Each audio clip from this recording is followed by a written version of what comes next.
we human beings are so atrocious that we killed God when he came to us.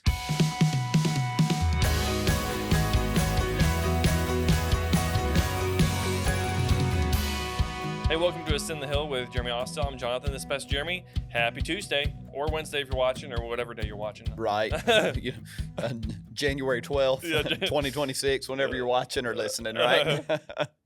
Well, it was a great weekend, and we had a great Sunday wrapping up our series on fear, and it was quite the week as well, just U.S. Politics-wise, but we are here. Last week we talked about politics. Probably not going to get into it today. We're talking about fear today and the recap of the sermon on Sunday.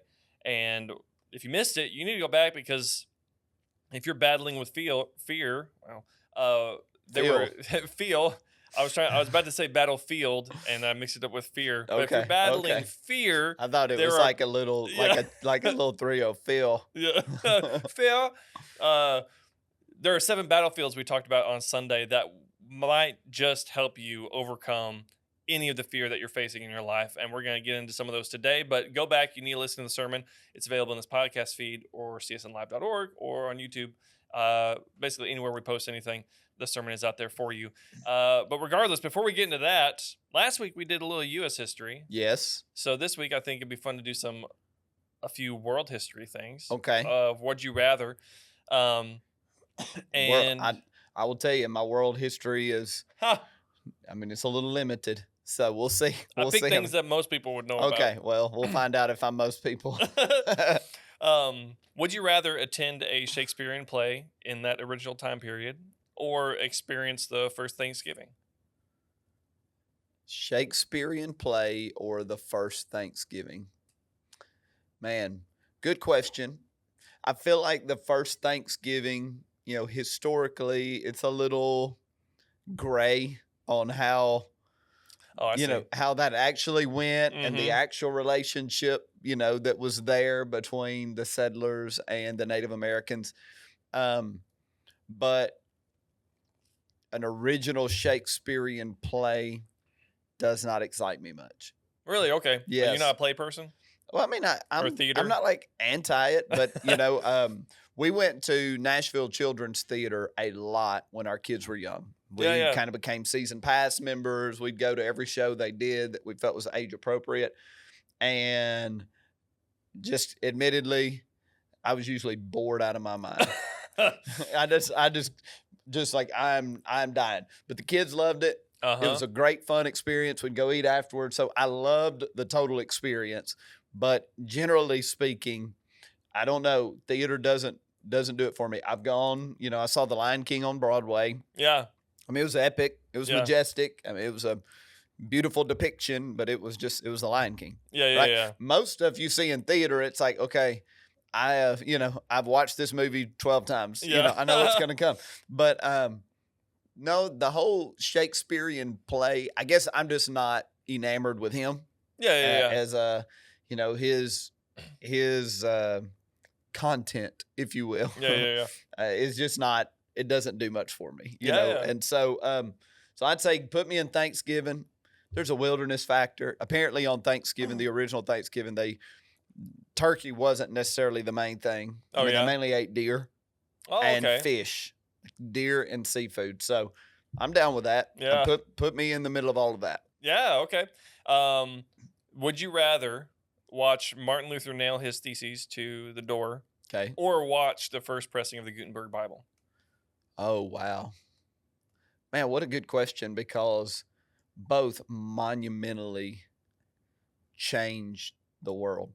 Yeah. But probably Martin Luther, because it was such an act of defiance. Now the printing press, Gutenberg's printing press of the Bible, you don't have, there's no negative fallout from that. Incredible. Like the Bible, every language that we can get it in all over the planet. I mean, to this day, now we have like the Fire Bible that gets translated into dozens and dozens of different languages, gets sent around the world. The Gideons, who we have incredible Gideon leaders within the Gideons here in our church, the Gideons that get the Bible everywhere. So you can just see all of the massive ripple effect all good from the Bible being in print.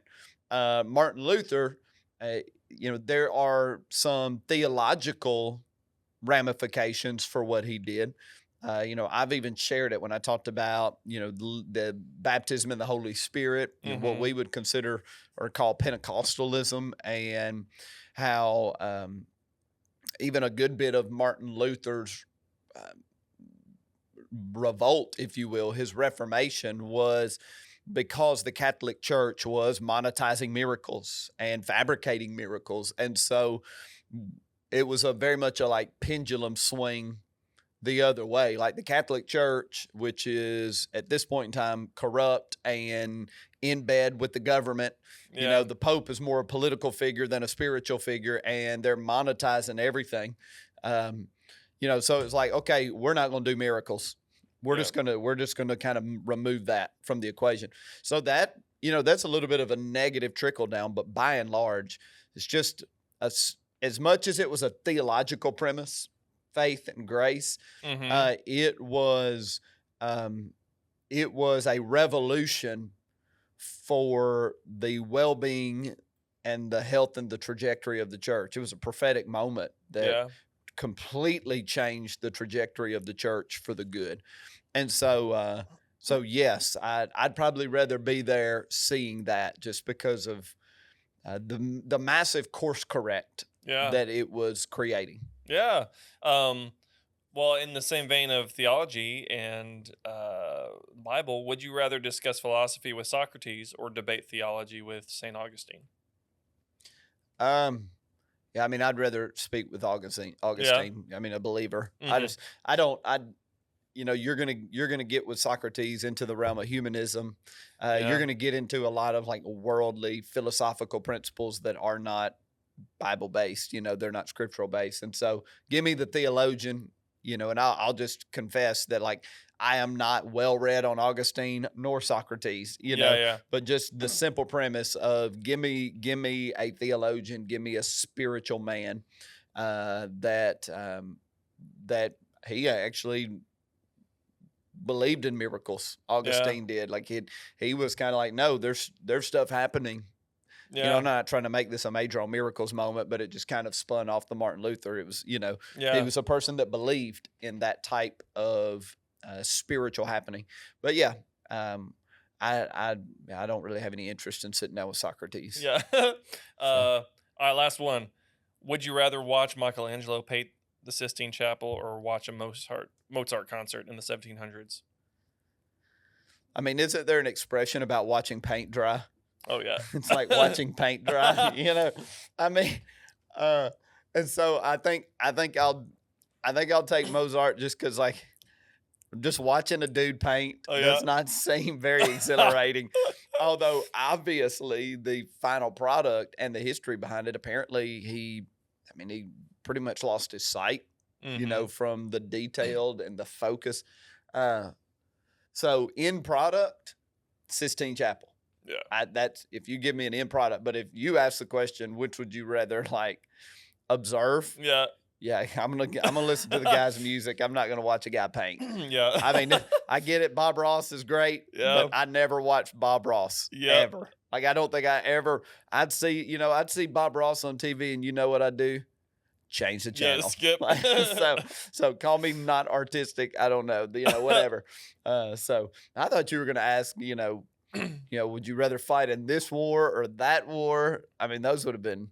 Well, that's that may be on the next one because I saw a few things on like the gladiator fights, a few other things on other things. So I was like, we may do a more that kind of history. I think I went a little timid. I mean, honestly, all right. So we got Mozart, Socrates, Shakespeare, Martin Luther. Well, Martin Luther, he's pretty bad to the bone. Most of these they're pretty delicate. Yeah, pretty artsy. I mean, you're kind of, you're just kind of, give me, Maximus, give me Gladiator, which apparently there's a Gladiator 2 coming out, which I'll probably watch it, but I have no faith that they won't mess it up. I mean, Gladiator was such a good movie.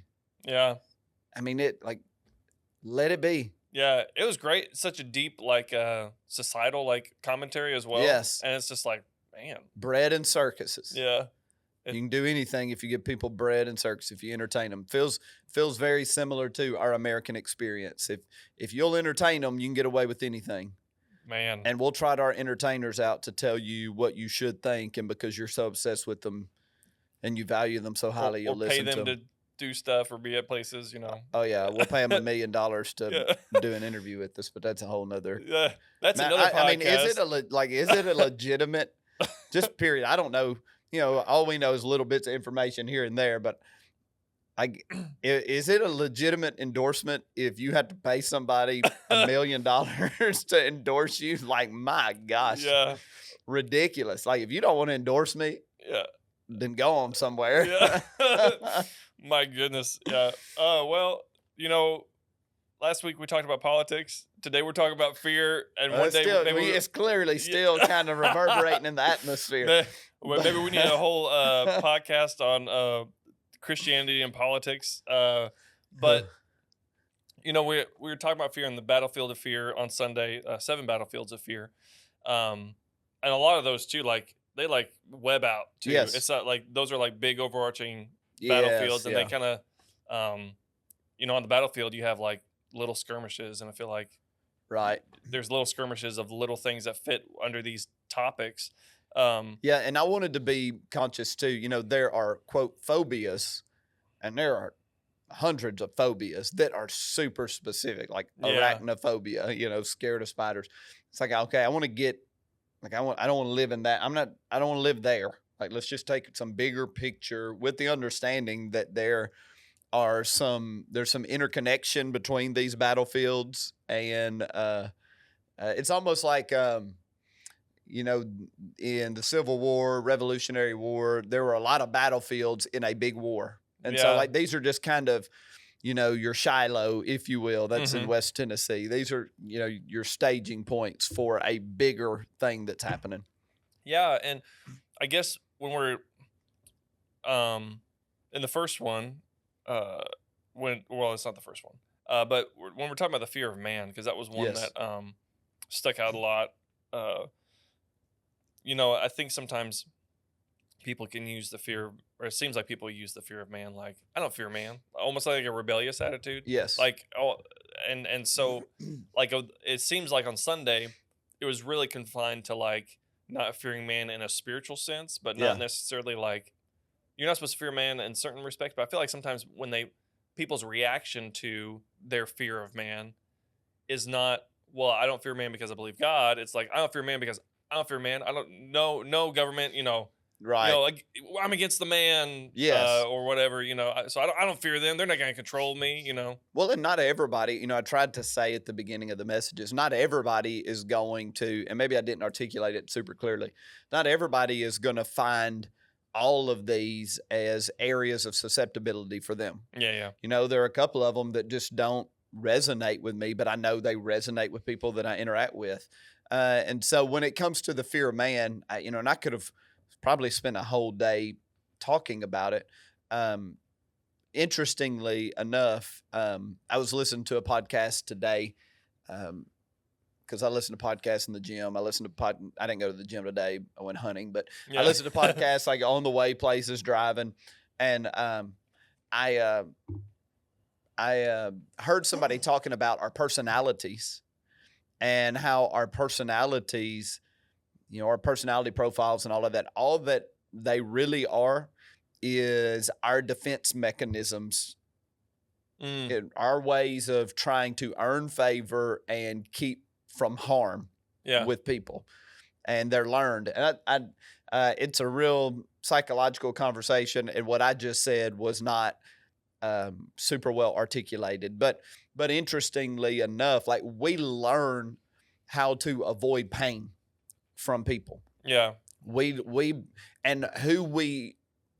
How we present ourselves and our personality and our temperament is often led by, how can I avoid pain? How can I avoid rejection? How can I avoid disappointment? Right. And so it's important for the believer to understand that, like, my personality is not the authoritative word on who I am. Mm-hmm. And probably a lot within my personality is actually fear of being hurt, fear of being rejected. And so this is the way I present myself, consciously, sometimes more so subconsciously, because I have found that this is the way I can interact, and it keeps me from taking on any damage, right? Mm-hmm. One thing that I didn't talk much about on Sunday is, because this doesn't feel like a fear of man, but I have observed people that uh, that they want to be liked.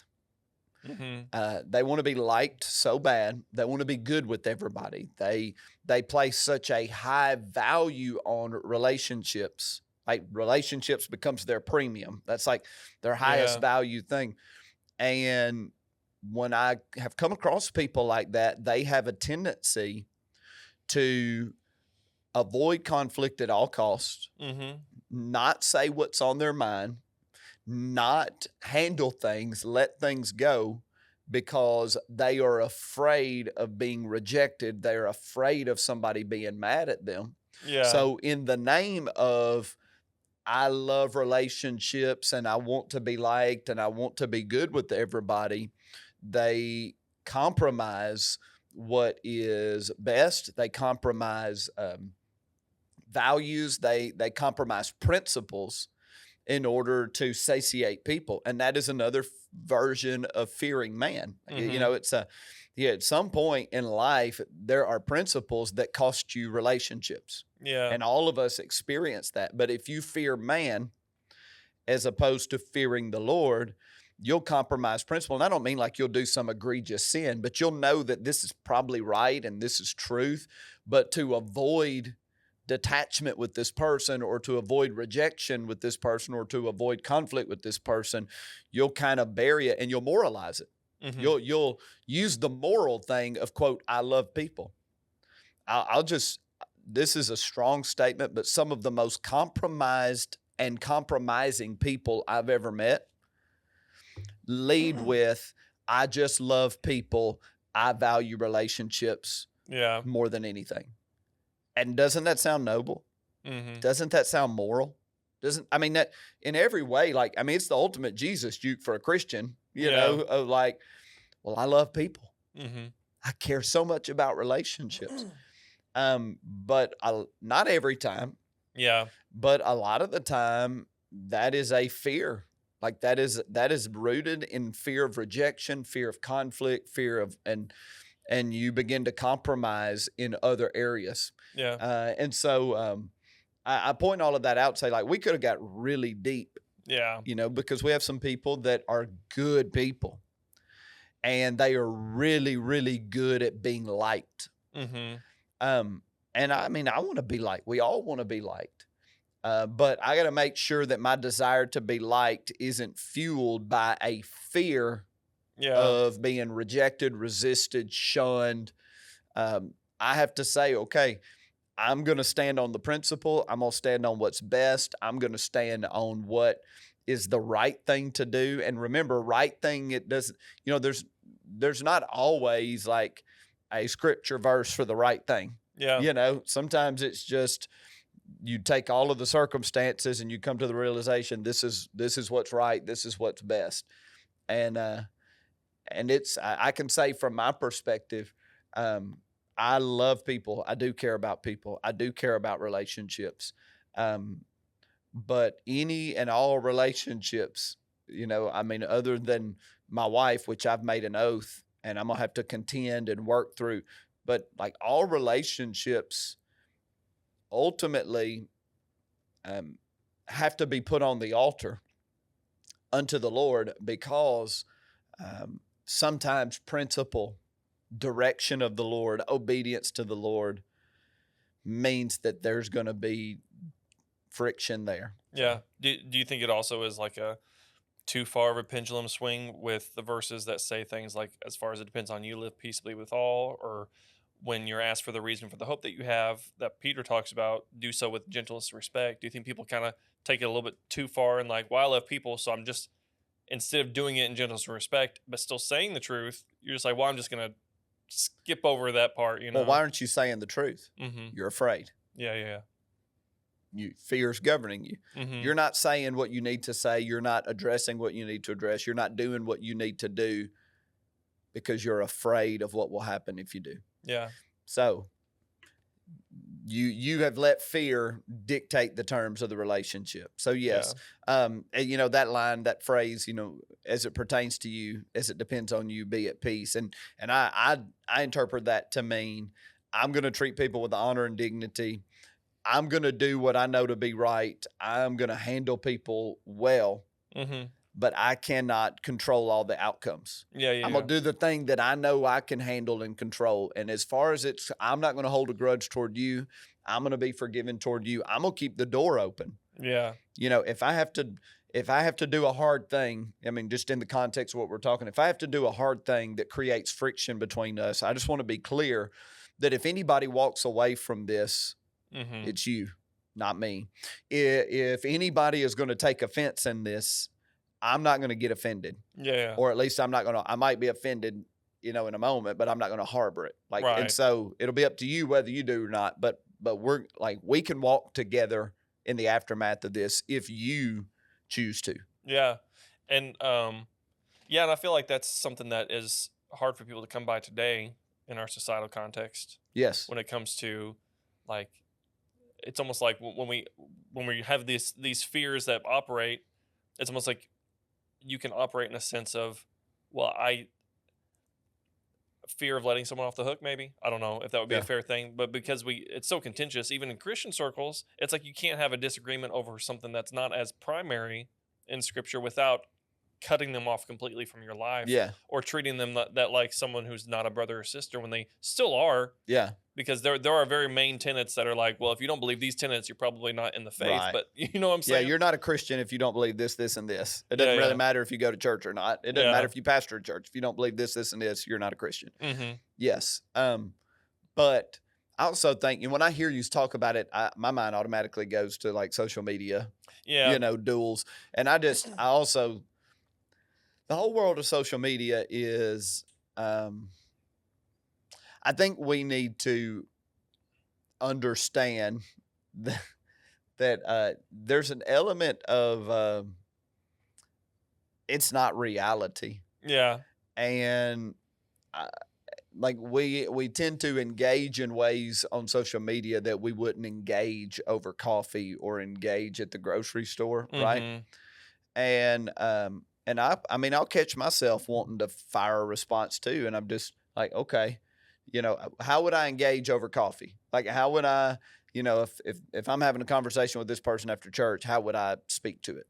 And just, I think in general, let me come back to like conscientious of what would a face-to-face dialogue look like, right? Yeah.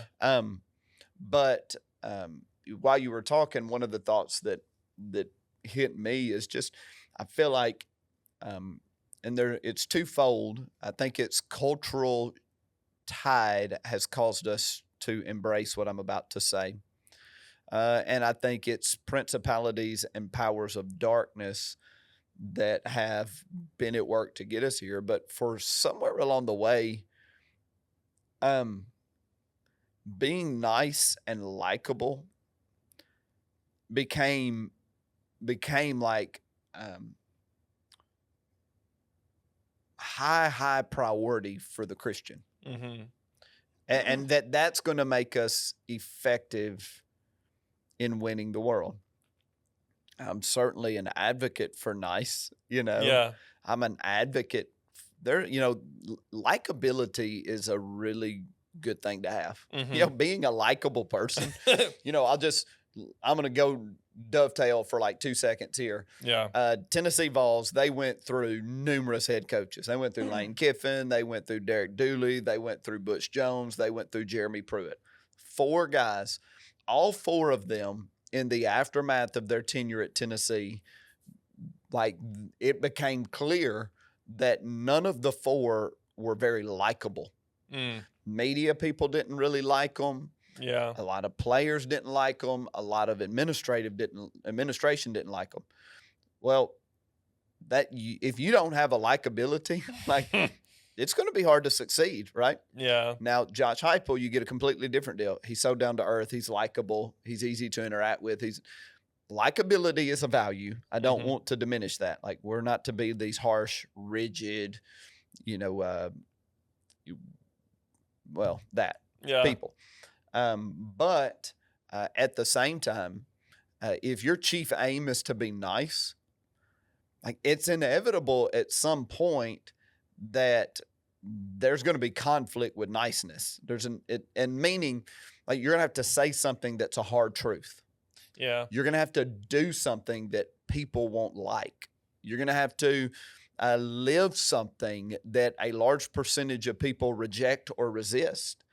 And if nice and likable are your ultimate premium, then what do you do in those moments?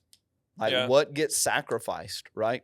Again, like, I feel like the word winsome is a word that keeps kind of coming up in my eyesight here in recent weeks. I feel like I'm a winsome person, meaning like I can engage, likability, easy to enter. I feel like I'm those things.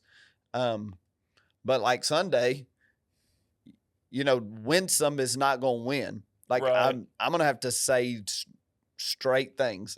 Pastor Gunner we were talking between services, and I was just like, I was trying to decide whether to have the keys played the whole time I was preaching or not, because I did it in the 8:30 and not in the 10:30. And he was kind of like, well, I know the music did help, because he said, because like most people kind of go around about to say what, but you just kind of like come straight at it. And to me, like, I want to be likable, I want to be nice, but likability and being nice causes you to beat around the bush and never really say what needs to be said. And so that's not my chief aim. Yeah. But I do want to live a life that's that. And again, I come back all of this back to fear of man and how you interact and engage with people, and being conscious of like, well, I'm going to love people. I'm going to care for people. I'm going to be true. I'm going to do all of the things to the best of my ability. Yeah. And there's a lot of, we've been kind of following this path down fear of man. But a lot of fears can relate themselves to what we've just talked about, which is standing up for faith, yes, the gospel. And it seems like you mentioned, like, at some point you either have to you're either compromising on values or principles to be likable. And it seems like you see that in some Christian influencers, because the cross itself is confrontational. It's offensive. It's as offensive as you can get. Yeah. Well, and even like like what Paul mentions, it's foolishness. It's stumbling block to Jews, foolishness to Greeks, to Gentiles. It's something that literally says you either go this way, follow the Lord. He's the way, truth, and life, and he's the only way to the Father, the only way to heaven. And if not, the alternative is eternal damnation in hell. And so it's like, it's this very confrontational thing, but because of our culture, like, you see prominent Christian leaders who will either skirt around things, or they'll just say like things like, well, Old Testament God, bad God. Yes. New Testament God, good God because of Jesus. So let's just be all happy. And it's like, but there is, if you remove some of those things, you kind of lose, because you're afraid of culture, you're afraid of certain things, you lose the weight of the importance of why we even have the faith to begin with, Yes, absolutely. When I said like the cross is offensive, like you said it, stumbling block to the Jew. God didn't become a man; he's superior, and God would never die. Yeah. Right.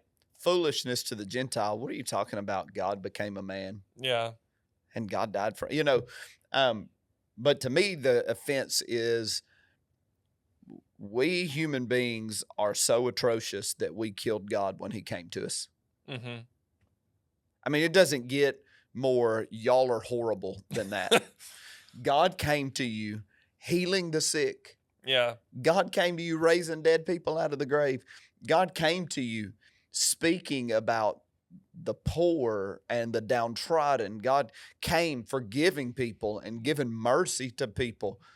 And our idiot selves killed him. Yeah. That's how bad we are as people. That's how awful we are. And there's really no like super nice way to say that. Yeah. And I've wrestled even internally in myself of like, okay, like I don't want to, and I have to catch myself in this because I like to be liked. I have all of those things going on. I mean, Yeah. I mentioned a couple Sundays ago all the tensions I go through every time I get up to preach. I mean, it's ridiculous. But I don't want to preach a better your life gospel. Yeah. Meaning like, oh, if you're struggling, if you're having a hard time, the Lord will help you.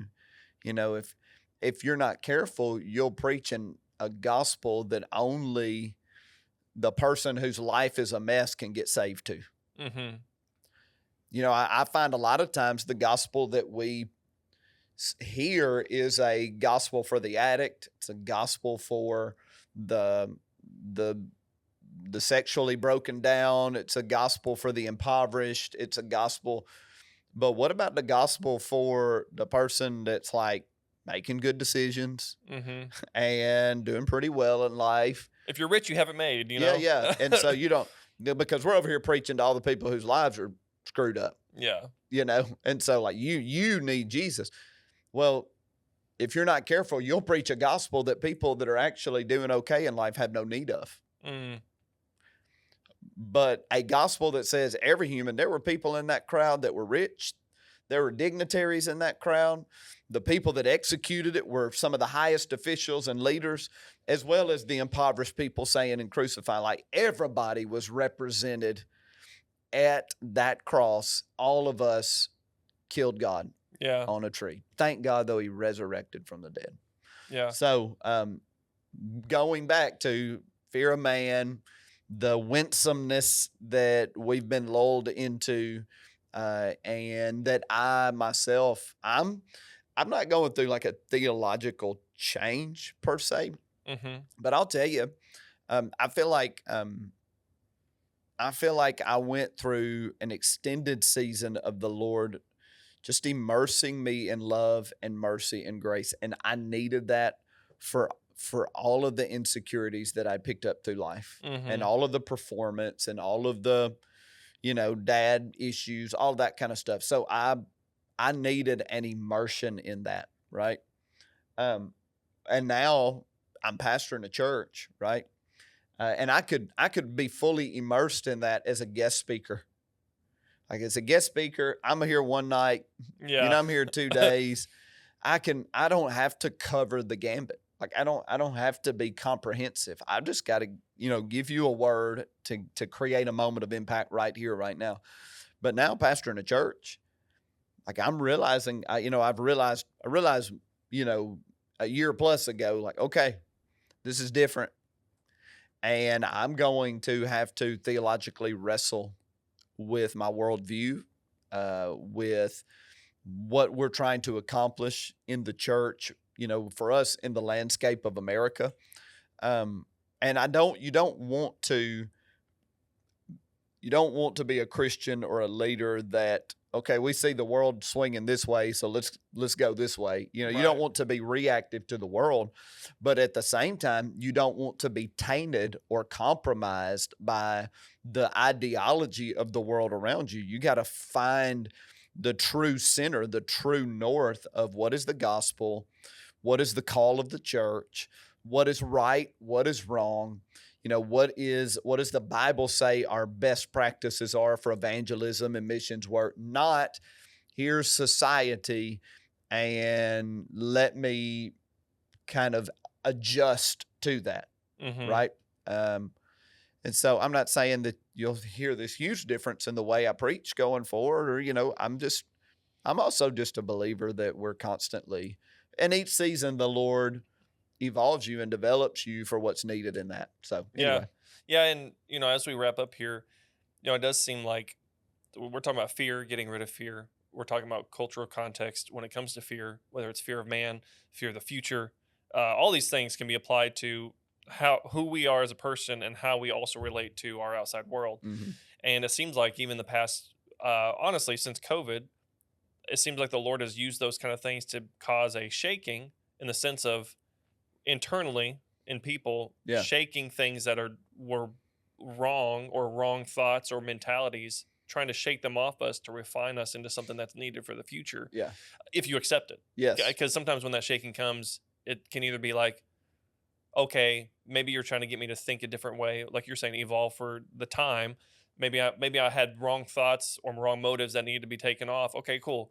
Otherwise, other times it's like, who are you, God? Like, Yeah. Yeah. I thought you were on my side, and then I lost everything. I thought you were on my side, but then Yeah. now you have a fear of different things. So it's like, Yes. as we wrap up here, it's kind of like taking this sermon on rejecting fear and serving the Lord, especially in the past 4 years, like I mentioned, like, how do we make sure that is there any way to kind of not be afraid of having fear again, but like safeguard ourselves and our hearts from letting those things and those battlefields become battlefields in the first place? Yeah. And good question. You posed it in a way that just set me up for an easy answer when you said, not being afraid of fear, not being afraid to be afraid type deal. By and large, um, I'm a believer that if you want good things, you do good things. Mm-hmm. It's less about trying to contend against the negative, fix the negative. I come back to, as a leader, when I step into a culture, um, I want a certain culture. I want a good, healthy culture. Well, how do you get a good, healthy culture? I don't think you get a good, healthy culture by retroactively going and pointing out all the things that are bad and, hey, we need to fix this and this and this and this. I think you get a good culture by saying, what are the good things that lead to good health and good culture? So let me start doing those, right? Mm-hmm. You can't uneat all the cake. Just stop eating cake. Eat something different, right? So likewise, when it comes to fear, I think and I hope there was a removal of intimidation when it comes to the concept of fear, but at the same time, an awareness that that spirit of fear is always going to try. You're always going to find, and it'll try because we're moving along in life and our life is entering different stages, different seasons, different ages, different moments with our kids, different times in our marriage, different jobs, right? Different, I'm 46 and at some point I'm going to be 66 and there's going to be different stuff. And so because we are ever changing, then the spirit of fear is going to try to leverage whatever's going on in our life at that time to infiltrate, right? Yeah. So you kind of have to live with that understanding of like, this is going to kind of be a constant nuisance that tries to come at me. And I think in some ways to accept that is better than to resist that idea, because if you resist it, then when you do start feeling afraid, you'll not only be unnerved, you'll be discouraged, you'll be disappointed in yourself, you'll wonder what's wrong with you, instead of like, this is a spirit. Like this is a spirit. Like my kids are graduating high school and, not literally, but like, and they're about to go to college. Mm-hmm.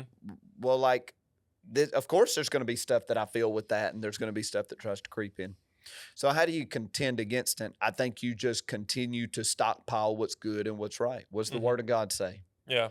What does scripture say? Let me just feast on it. Let me consume it. Let me quote it. Let me speak it. Let me pray it. And I'm a big advocate in proactiveness in our spirituality. Yeah. You're better off, reading an epistle, gleaning the text, chewing on it, praying through it, declaring it, putting it somewhere in the file of your mind and having it there before you get into trouble. James is like, difficulty is going to mature you. Like, you're better off to have like really feasted on that now than to try to go, gorge on it when you're going through junk.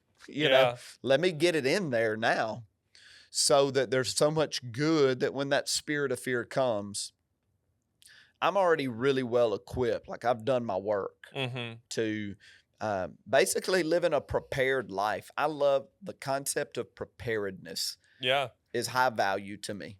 Yeah. And we tend to think of preparedness as event-based, moment-based, circumstance-based.